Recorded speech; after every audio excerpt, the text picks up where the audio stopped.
and welcome to the SciFirst MovieTalk episode. So in this episode, I'll be discussing Disney's 2021 live-action movie, Jungle Cruise, as directed by, let's get this right, I hope, Collet-Serra, and as based somewhat on their popular, if cheesy, theme park ride of the same name. This movie takes us on a grand fantasy adventure, setting sail down the many wild and rapid tributaries of the mysterious and expansive Amazon River of South America.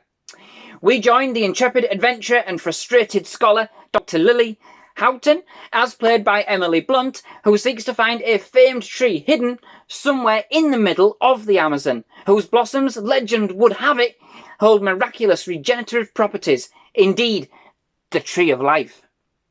With her idea laughed out of the Royal Society, she sets forth on her own mission to the Amazon, along with her dandy fop of a brother, McGregor, as played by Jack Whitehall, and seeks to charter a boat and a captain to lead them upriver. Following a number of capricious chance events, they end up chartering a local tour guide by the name of Frank Wolf, as played by none other than, of course, Dwayne Johnson. At a cut price rate, I might add, and soon set off on their journey aboard the ever-faithful L'Aquila, basically Frank's old tug of a boat. As they cruise up the Amazon in search for the Tree of Life, they come face to face with the secrets of the ever-engulfing river, from legends long since forgotten and ancient superstitions, to the treacherous rapids and waterfalls of its spiralling expanse, to its exotic and often ravenous flora and fauna, and even a German royal inner sub. Now, with another film based yet on another ride at Disneyland, I was certainly intrigued to see what they might come up with this time around, and indeed how, if at all, they would kind of translate the feel of the ride itself into the movie.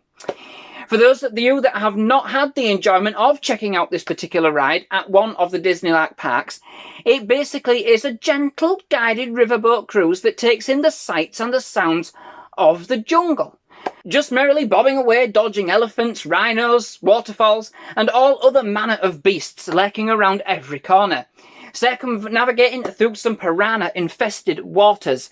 I joke not.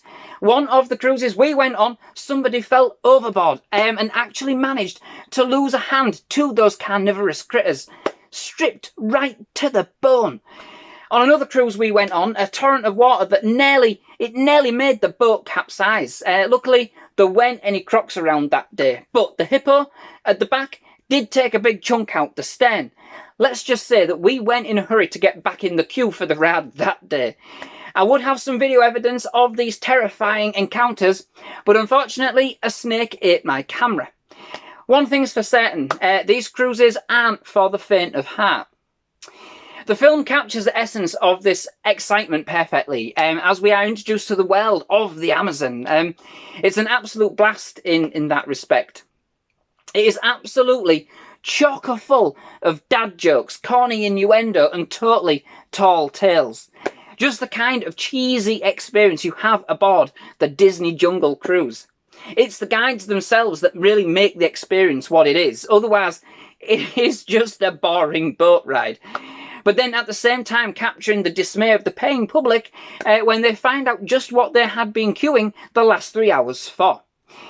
This, for me, just simply cemented my enjoyment of the movie right from the very start. You know, it had that really kind of old-school charm. Of course, being set in 1916 certainly helped. And a real sense of adventure that reeled you in. And in fact, they really went out of their way to bring us an actual Jungle Cruise experience on the big screen. That just tipped it for me. But all aside, we do end up going on a fantastical journey, filled with peril and adventure in equal quantities, still full of daring escapades, double crosses, and mystical curses. So okay, it's not exactly the vanguard of adventure movies. It borrows heavily from many other movies, particularly Disney's Pirates of the Caribbean. It could have almost have been a sequel. Shared universe, anyone? And indeed, other films such as The African Queen and, of course, Indiana Jones. It's not wholly original in that respect. It follows a very, very familiar formula.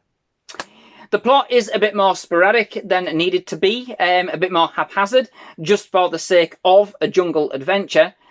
I mean, the overall problem for me was that it was all pretty predictable, and all very convenient, such that when we did have the big reveals, as they turn out to be, you know, where we encounter them, it wasn't all that surprising. They really didn't carry the weight that they were supposed to, which really stopped the experience from being something truly magical. It is heavy in CGI, and somewhat noticeably so, which can be somewhat distracting, and its attempts to kind of offering a number of kind of serious undertones, particularly with regards to Whitehall's character, kind of falling short of being anything truly inspired. It kind of tiptoes around the subject, expecting the audience to come to its own conclusions, which really kind of hinders any attempts it has to really connect and stand out in this respect. But all this can be forgiven. It is a light-hearted dive into the unknown that never takes itself too seriously. It knows what it is. It has a great cast and is just simply a fun jungle trek full of the spirit of adventure that certainly captures the imagination. It has a fantastic cast, which really makes this shine. Most notably, the chemistry between Johnson and Blunt was absolutely spot on, and is what saved this film from being simply relegated to the murkier depths of cinema history. I understand from what I've read that Johnson specifically wanted to work with Blunt on this and basically wore her down till she agreed. And I must say, it more than paid off in this respect. They play off each other with the various jabs and jibes with tremendous effect. The comedy and the camaraderie was excellent. Tons of playful banter, each giving as good as they got. A number of things did kind of seem a little bit more forced, such as their blossoming romance. It was cute, but expected, and really didn't really do anything for the story that hadn't otherwise been established, you know, or established in other ways, perhaps. But it was an extremely playful film, just not a very emotional one, you know. But it was never meant to be. It's a jungle adventure. Overall, whilst not being wholly original or indeed bring us anything to set its own stage, this is still a very delightful, adventurous romp down the tributaries of the Amazon, with a great mix of cast, action, banter, and a heap ton of dad jokes, which bring this feature to life and give it the energy that it does need to push it forwards.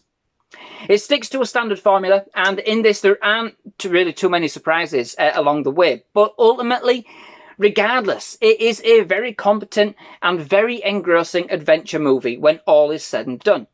And for what it lacks in substance, it more than makes up for it with enthusiasm, energy, and sheer entertainment.